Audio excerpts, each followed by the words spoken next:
ধরুন আপনি সাজেকের কোনো এক পাহাড়ে বসে আছেন, সাথে আছে একটি স্মার্টফোন এবং ইন্টারনেট। সেখান থেকেই আপনি আপনার যাবতীয় ব্যাংকিং লেনদেন করছেন ব্যাংকে কোনো প্রকার শারীরিক উপস্থিতি ছাড়াই। হ্যাঁ বন্ধুরা, আমরা বাঙালিরা এমনই একটি যুগে প্রবেশ করতে যাচ্ছি অতি শিগগির, যা পরিচিত হবে ডিজিটাল ব্যাংকিং নামে। সাম্প্রতিক সময়ে বাংলাদেশের ব্যাংকিং পাড়ায় একটি অন্যতম আলোচনার বিষয় ডিজিটাল ব্যাংকিং, আর সেই ডিজিটাল ব্যাংকিংয়ের তথ্য নিয়েই আজকের এই আয়োজন। প্রথমেই আমাদের জানা উচিত ডিজিটাল ব্যাংকিং কী। ডিজিটাল ব্যাংকিং বলতে ইন্টারনেট বা মোবাইল ডিভাইসের মাধ্যমে দূরবর্তীভাবে বিভিন্ন ব্যাংকিং কার্যক্রম এবং লেনদেন পরিচালনা করতে ইলেকট্রনিক প্ল্যাটফর্ম এবং প্রযুক্তির ব্যবহারকে বোঝায়। ডিজিটাল ব্যাংকিংকে অনলাইন ব্যাংকিং বা ইন্টারনেট ব্যাংকিং নামেও ডাকা হয়। এটি গ্রাহকদের তাদের আর্থিক অ্যাকাউন্টসগুলি অ্যাক্সেস এবং পরিচালনা করতে, লেনদেন সম্পাদন করতে এবং ব্যাংকিং পরিষেবাগুলি ব্যবহার করার অনুমতি দেয় শারীরিকভাবে কোনো ব্যাংক এবং তাদের শাখায় না গিয়েও। সম্প্রতি বাংলাদেশ ব্যাংকের পর্ষদ 125 কোটি টাকা পরিশোধিত মূলধনের বিধান রেখে ডিজিটাল ব্যাংক গাইডলাইনের অনুমোদন দিয়েছে। নির্দেশিকা অনুসারে প্রতিটি স্পন্সরের সর্বনিম্ন শেয়ার হোল্ডিং হবে 50 লাখ টাকা। ডিজিটাল ব্যাংকের লাইসেন্স হবে ব্যাংকিং কোম্পানি আইন 1991-এর অধীনে।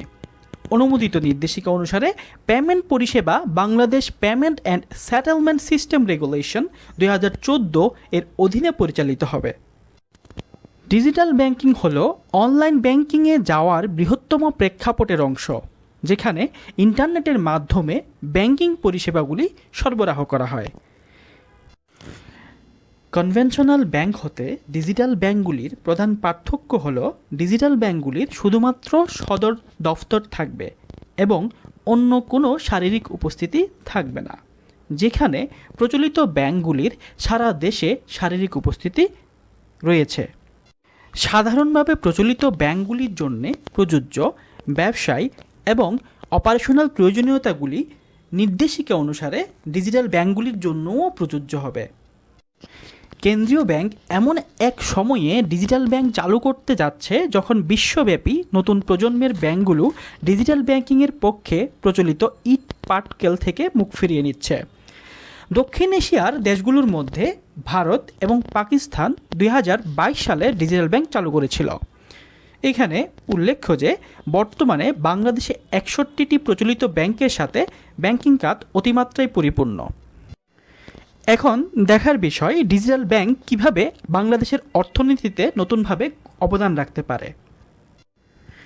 ডিজিটাল ব্যাংকিংয়ের গুরুত্বপূর্ণ বৈশিষ্ট্যগুলোর মধ্যে রয়েছে: 1.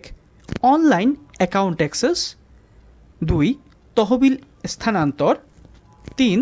বিল payment, 4. Mobile check deposit, 5. Electronic statement, 6. ATM এবং শাখা অবস্থান পরিষেবা, 8.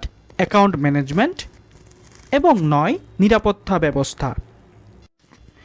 ডিজিটাল ব্যাংকিং এবং এর সুবিধা, অ্যাক্সেসযোগ্যতা এবং সময় সাশ্রয়ী সুবিধার কারণে বিশ্বব্যাপী ব্যাপক জনপ্রিয়তা পেয়েছে। এটি গ্রাহকদের যে কোনো সময় যে কোনো স্থান থেকে ইন্টারনেট অ্যাক্সেস সহ আর্থিক লেনদেন পরিচালনা করতে দেয়, ব্যাংকে কোনো প্রকার শারীরিক উপস্থিতি ছাড়াই। সবশেষে ব্যাংকিং জগতের নতুন যুগে সবাইকে সাধুবাদ জানিয়ে আজকের এই ভিডিও শেষ করছি। ভিডিওটি ভালো লেগে থাকলে অবশ্যই সাবস্ক্রাইব করবেন। অসংখ্য ধন্যবাদ।